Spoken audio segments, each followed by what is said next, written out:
están? Bienvenidos a una nueva emisión de 200 años de Mujeres Pioneras. Mi nombre es Jimena Cortés, los saludo con mucha alegría por volverme a encontrar con ustedes, con nuestros televidentes de Canal Institucional, con todos los que nos ven a través del Facebook de RTVC y también con los que escuchan cada historia por la página de Radio Nacional de Colombia en formato podcast. Este es un programa que, como saben, y para los que llegan por primera vez, es resultado de una alianza que hicimos entre RTVC, Sistema de Medios Públicos, y Vicepresidencia de la República, en donde buscábamos generar contenido alrededor de la historia del bicentenario de la independencia de Colombia, pero desde el ángulo femenino, conociendo a esas mujeres que con su trabajo, que con su esfuerzo y su talento han cambiado positivamente nuestra sociedad.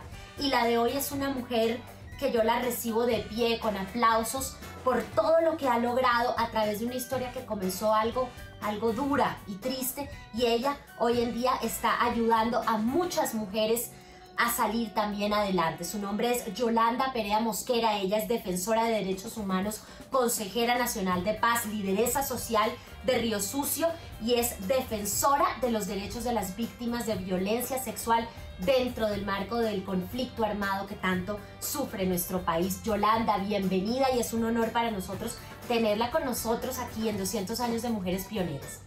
Muchas gracias por permitirnos este espacio tan importante, colocar la palabra y hilar cada vez más la esperanza de que juntas y juntos podemos construir un país mejor. Tú naciste en Río Sucio, como lo dijimos, en Chocó, 5 hermanos, una familia muy unida, numerosa, una niñez bonita hasta cierto punto, donde se movían alrededor de la pesca, el estudio, los juegos. Cuéntanos un poquito cómo fue esa niñez y lleguemos hasta el año 97 para entender de dónde viene todo lo que haces. Como dijiste, Río Sucio, Chocó, el departamento del Chocó en sí es un departamento para mí de las mil sonrisas, porque pese a todo lo que hemos vivido siempre estamos sonriendo, estamos prestos a brindar la mano a aquel que la necesite. Y para nosotros crecer en Río Sucio, Chocó, y dividir nuestros tiempos entre Río Sucio y la comunidad de Pávar en la cuenca del Truando era muy bonito, porque nosotros la única responsabilidad que teníamos era de estudiar, lavar nuestro uniforme y nada más. El resto era divertirnos. Y así nos transcurríamos, y cuando eran las vacaciones íbamos a la finca donde mis abuelos, la finca del Congreso, y allá era montar a caballo, jugar, pescar, o sea, todo lo divertido, ayudarle a nuestros abuelos en la siembra, que lo hacíamos, digamos, por juego, y entonces era ayudar a sembrar arroz, plátano, yuca, maíz, y así aprendimos, entre medio de los juegos, aprendimos en esta labor, y todo era divertido. Poder, cuando mi mamá llegaba de las grandes cabeceras de cortar madera, o que salía, digamos, de la siembra de arroz o del maíz, mi mamá nos cargaba, jugaba con nosotros, y era muy divertido. Mi madre era madre cabeza de familia, pero también era una lideresa. Entonces, digamos, en mi caso, yo siempre quería ser como mamá, siempre estaba al pie de mamá, atenta a cada labor o acción que ella hacía, para ver cómo, digamos, yo también la hacía. Y todo esto era divertido, todo esto era lo más bonito. Cuando mis abuelos hacían fiesta, nos sentaban a todos en un solo sitio, a todos los niños, y era bonito esa rueda que hacían, esa rejuntancia entre los adultos y los niños, y cada quien se comía exactamente lo que le nacía y nadie se sobrepasaba. Entonces eso era muy bonito, la forma en que mis abuelos, conjuntamente con mi mamá, nos criaron. En 1997... mi madre se fue con mi abuela y mis tíos, y nos quedamos con mi abuelito en la casa de mis abuelitos, y fui víctima de violencia sexual a los 11 años por un integrante de la FARC que llegó a la casa preguntando por la tabla del ganado, que estaba, pues, era una finca autosostenible. En esa finca había todo. Lo único que no había ahí era la sal, que había que comprarla, porque mis abuelos y mis tíos y mi mamá no sabían hacerla. Pero creo que si ellos hubieran sabido cómo hacerlo, lo hubieran hecho, para evitarse, digamos, tenerla que comprar. Y entonces era lo más bonito de nosotros ahí. Y cuando llega, yo le muestro la tabla del ganado, aparentemente se va, yo sigo en mi juego, porque esa era mi vida, jugar con mis hermanos. Y en la noche, como estábamos en la casa de mis abuelos, la casa no tenía puerta para cerrar, era un portón grande, y nosotros, como estábamos de visita en la casa de mis abuelos, detrás de la casa había 2 camarotes pegados, y yo, como era la mayor, dormía en todo el boldito del camarote para que mis hermanos no se fueran a caer. Este integrante de la FARC entra, me coloca un revólver en la cabeza, dice si me muevo o hago ruido le hace algo a mis hermanos y este integrante de la FARC me viola. Yo lo que hago es esconderme en la parte de atrás. Cuando mi madre llega entre las 6, 7 de la mañana, entonces ella empieza a llamarme porque fue muy raro que mis hermanos estuvieran ahí, pero yo no estaba. Entonces ya todo el mundo me gritaba y yo estaba escondida en la parte de atrás donde escondían todo, pues metían todo el mantenimiento de esa finca. Y ahí mi madre me encontró, la poca ropa que yo tenía estaba toda llena de sangre. Y ella me preguntó qué pasaba, yo le conté cómo era la persona, porque era fácil identificarlo, porque ellos pasaban por ahí armados y con su morral, pero nunca se habían metido con nosotros. Entonces era fácil, digamos, identificar cómo eran sus rasgos y todo. Y yo le dije a mi mamá me dejó en los brazos de mi abuelita me colocó una inyección de Yepem, luego mi mamá se fue. Cuando mamá regresó furiosa, dijo, le contó a mis abuelos que cuando ella llegó, el man que le identifiqué inmediatamente se escondió. Entonces mi mamá le dijo al jefe de la FARC de Frente 57 que quería, que lo que le había pasado a su hija no era permitido y que necesitaba hablar con la persona que yo le había indicado. Entonces el jefe de la FARC dijo que eso no podía ser así, que eso no era cierto. Entonces mamá le dijo, si no es cierto, llámemelo y que me explique qué pasó. El hecho es que discutieron fuertemente, el man nunca llamó al subalterno. Después de esto pasaron unos meses y aproximadamente 2 meses yo ya no jugaba, ya no reía, solo todo era sería y solo me movía si mi abuelita me pedía un favor o mamá me decía algo, de resto nada. Después de esto lo único que me quedó gustando fue la pesca, porque la pesca tiene varias formas. Puedes pescar con flecha, con boya o con una vara o con un lente o con un trasmayo, una atarraya, pero a mí la pesca con la vara, esa me gustaba mucho porque era uno estar callado esperando pues que pique el pescado. Entonces le pedí permiso a mi abuelita y me fui para abajo de la playa y me concentré tanto que no me di cuenta en qué momento el que me había violado en compañía de 3 más llegó y empezaron a golpearme y él me decía que por qué yo tan chismosa, porque le había tenido que contar a mi mamá si él me había dicho que no dijera nada. Los gritos míos y la bulla de él diciéndome grosería y los otros dándome pata hicieron que mi abuelita escuchara un ruido y mi abuelita bajó. Cuando vieron que mi abuelita bajó con la escopeta que tenían para matar animales salvajes ahí en la finca, inmediatamente se montaron en su bote y se fueron.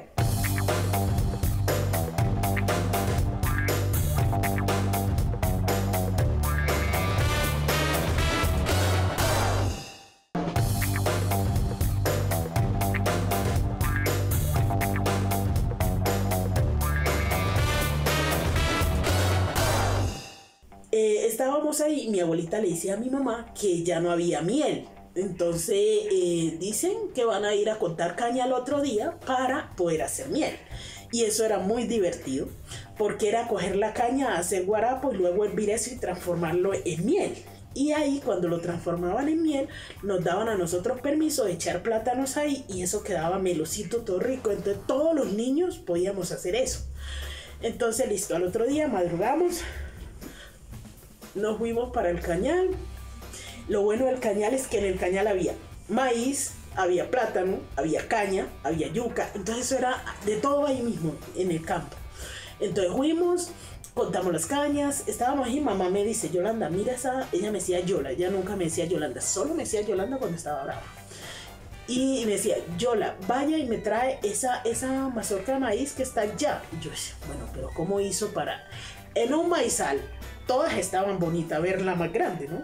Entonces yo fui una mazorcúa y con mis manitos, entonces yo cogí la mazorca, se la traje, le dije, mamá, aquí está, me dice, por favor me la colocas en el bote, que cuando llegue a la casa, entonces me la hace y me la como. Y yo, bueno, mamá. Entonces fui, la cogí, la dejé allá, bajamos. Lo divertido de llegar después de una jornada con mis abuelos, estar en el campo, era la comida. Mi abuelita se levantaba a las 2 de la mañana y hacía de toda clase de comida. Entonces llegamos y nos hicieron una rueda, nos sentaron a todos en el piso, los niños, los adultos en una silla, en un mesón grande que había. Y ahí empezamos todos a comer, ellos hablando allá y nosotros acá entre risas y juegos, nosotros ahí comiendo.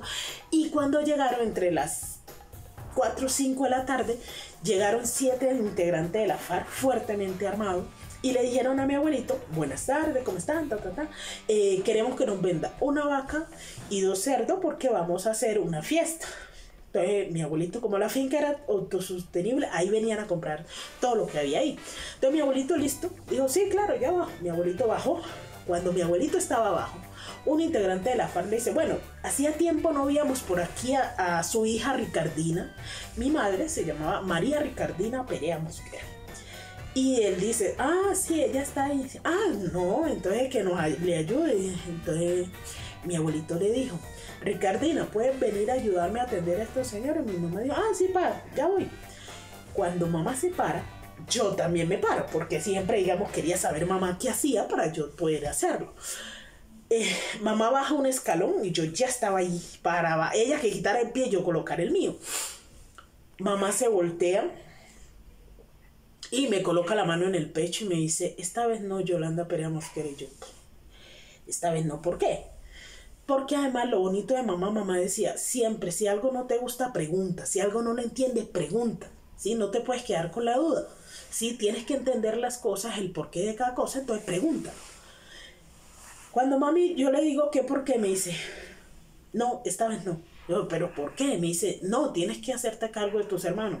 Yo le dije, bueno, pero tus hijos son tuyos, yo por qué me voy a ser responsable. Entonces mamá me dijo, Yolanda Perea Mosquera, te estoy hablando muy en serio. Para mí eso fue como si me echaran un baldado de agua fría porque yo no entendía y ella nunca me decía mi apellido y mi nombre completo. Ella siempre me decía Yoli, pero nunca me decía así y para mí fue muy duro que ella me dijera así. Pero también yo lo que más rabia tenía era que no entendía por qué no me dejaba ver qué era lo que iba a hacer, qué era lo que tenía escondido que no quería que yo viera.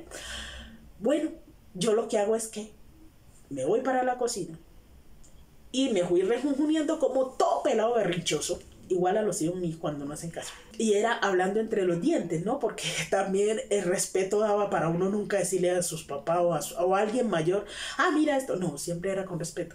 Entonces me fui rejunjuneando, con los dientes, no entiendo, bueno, yo y mis groserías.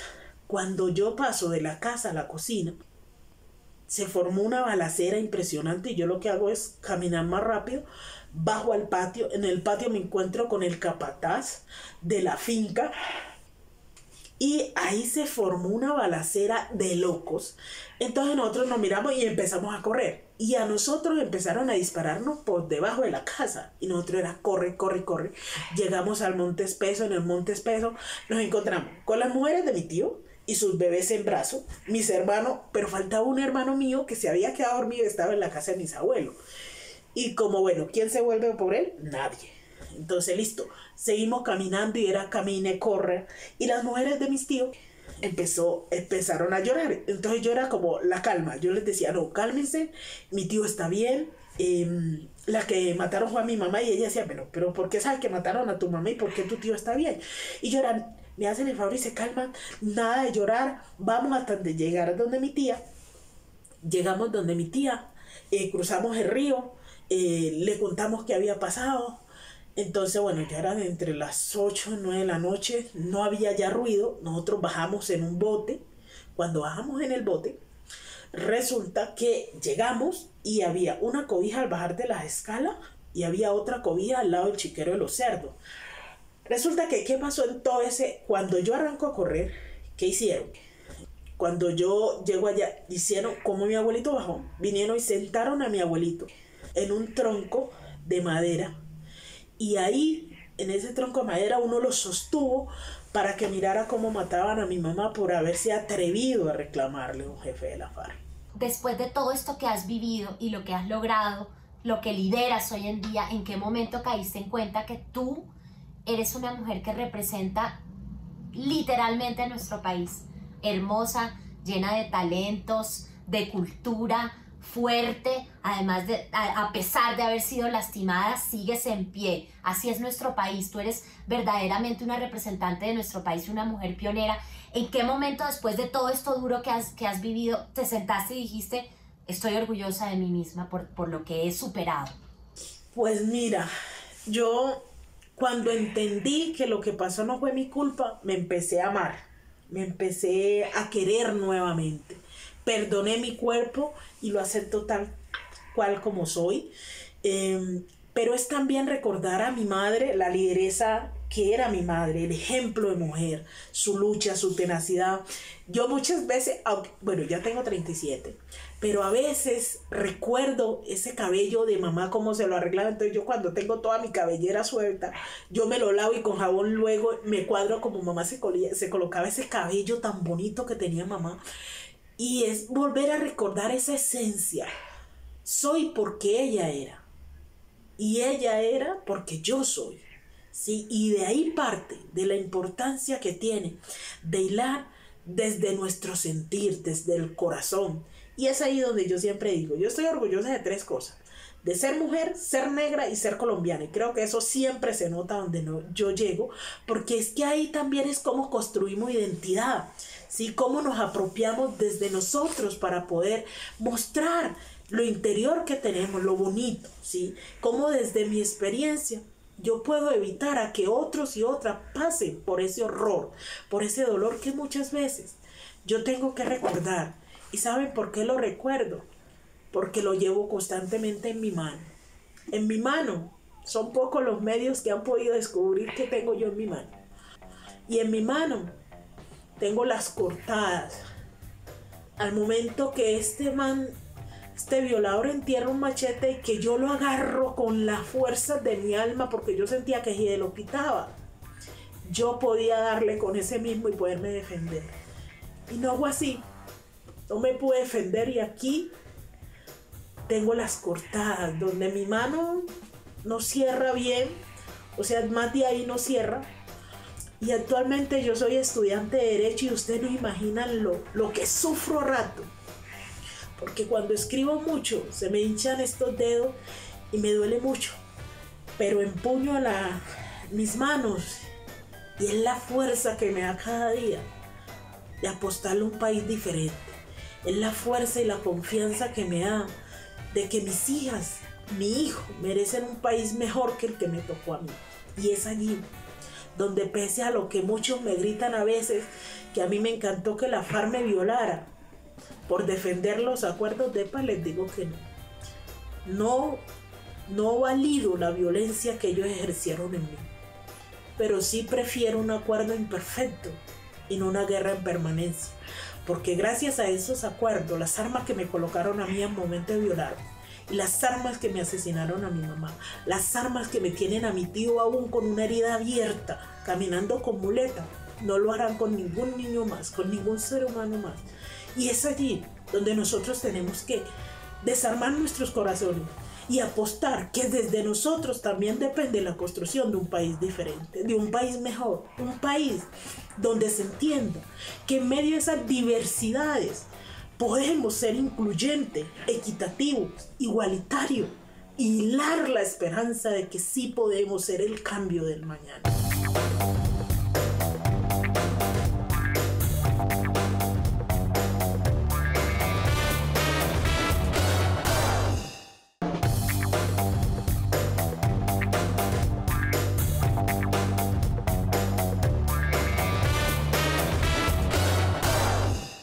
Yo quiero tomar este momento para contarte que aquí en 200 años de Mujeres Pioneras tomamos también un espacio para homenajear y recordar a las primeras que, como tú lo estás haciendo hoy en día, se atrevieron a ser valientes y a hacer la diferencia a pesar de lo difícil que ha sido históricamente vivir en Colombia. Y ellas aquí las denominamos como las heroínas de nuestra independencia. Y te voy a contar quién es la heroína de hoy. Se llama Ana Josefa Morales Duque. Ella fue osada y atrevida patriota que consiguió la huida de varios soldados del batallón Numancia en 1820, razón por la cual fue sacrificada en la plaza central de Quilichao. Actualmente en este municipio del Cauca funciona una institución educativa que lleva su nombre como homenaje por su valentía. Ana Josefa Morales Duque. ¿Qué opinas de ella, Yolanda? Excelente, gran luchadora, gran valiente, como muchas de nuestras ancestras y matronas, las cuales en medio de sus trenzas, en sus cabellos, marcaban las rutas para poder salir de la esclavitud. Pero ¿sabes qué también? en sus cabellos metían las semillas para poder no perder la cultura, para poder tener alimentos que permitieran retomar la vida, por lo cual, totalmente identificada, es más que merecido que se empiecen a reconocer todas esas mujeres valerosas, luchadoras, para que hoy las mujeres tengamos la voz que tenemos. Yolanda, yo te quiero pedir que utilicemos esta entrevista, este espacio que va a llegar a muchas mujeres, hablemos de mujeres hoy, que están sufriendo recientemente el dolor de haber sido víctimas de violencia sexual en el conflicto que no para en nuestro país. Que les hables hoy, dales un poquito de esa fuerza que tú tienes con tus palabras.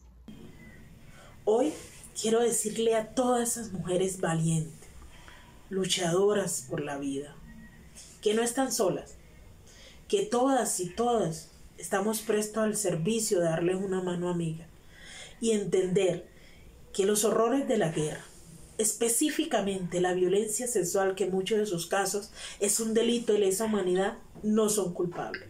Culpable debe sentirse aquel que ha irrumpido en nuestro templo, en nuestro cuerpo, que es sagrado. Y es allí donde invito a todas esas víctimas que han sufrido los horrores de la violencia sexual, tanto en el marco del conflicto armado, pero también en el marco de lo intrafamiliar, porque la violencia sexual no está detrás de la puerta, la violencia sexual está en el estrado público. Y aquí el llamado principal es a Colombia en general, que deje ya de ser un amigo de Mirón y se una al montón a proteger los derechos de la niñez, de las mujeres y de X o Y hombre que termina también siendo afectado por la violencia sexual.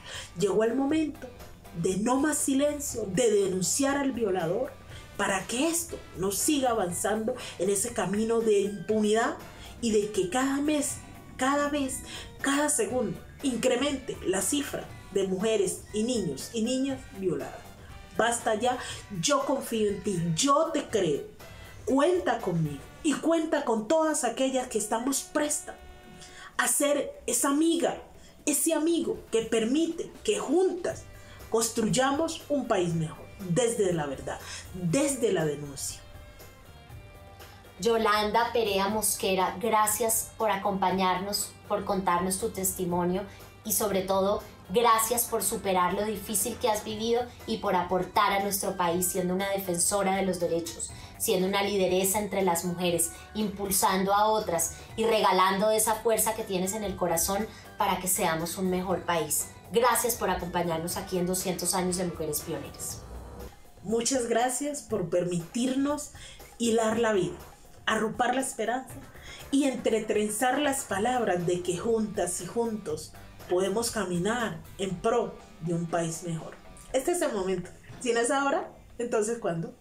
Así es, yo también me despido con un fuerte abrazo de nuestros televidentes que nos ven por Canal Institucional cada viernes a las 8 de la noche, de los que nos escuchan a través de Radio Nacional de Colombia, en nuestra página web en formato podcast y a todos los que se unen a la transmisión en vivo por Facebook de RTVC. Mi nombre es Jimena Cortés, esto es 200 años de Mujeres Pioneras, nos vemos la próxima semana con otra gran invitada. Buenas noches.